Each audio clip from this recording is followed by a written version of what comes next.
നിങ്ങൾ ചായയൊക്കെ കുടിച്ചിട്ടാണോ വന്നത് എന്ന് ചോദിക്കുന്ന രീതി എന്നാൽ ചായ കുടിച്ചോ അല്ലെങ്കിൽ നമുക്ക് ചായക്ക് പറയാം. ഇങ്ങനെ പറയുന്ന ഒരു സ്വാഭാവിക രീതിയിലേക്കുള്ള വഴിമാറ്റമാണ് ശരിക്കും എന്നെ ശ്രദ്ധേയനാക്കിയെന്നാണ് ഞാൻ വിശ്വസിക്കുന്നത്.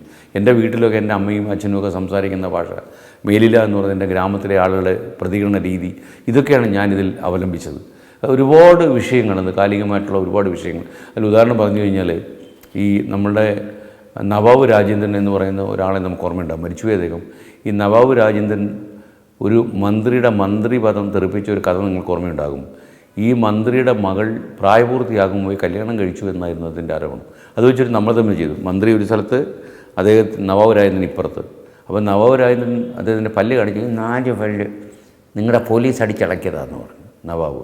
അപ്പോൾ മറ്റേ മന്ത്രി പറഞ്ഞു, നിൻ്റെ 46 പല്ല് അടിച്ചടക്കേണ്ടത്, അത്ര വൃത്തികളാണ് നീ എന്നോട് കാണിച്ചു. കാര്യം അദ്ദേഹം മന്ത്രിപദം ഒഴിയേണ്ടി വന്നു. അപ്പോൾ ഈ ബലിയാടുകളും ഇരകളും രക്തസാക്ഷികളും തമ്മിൽ നേരിട്ട് ഏറ്റുമുട്ടുന്ന പരിപാടിയായതുകൊണ്ടായിരുന്നു ഈ നമ്മൾ തമ്മിൽ അത്രയും ഹിറ്റായത്.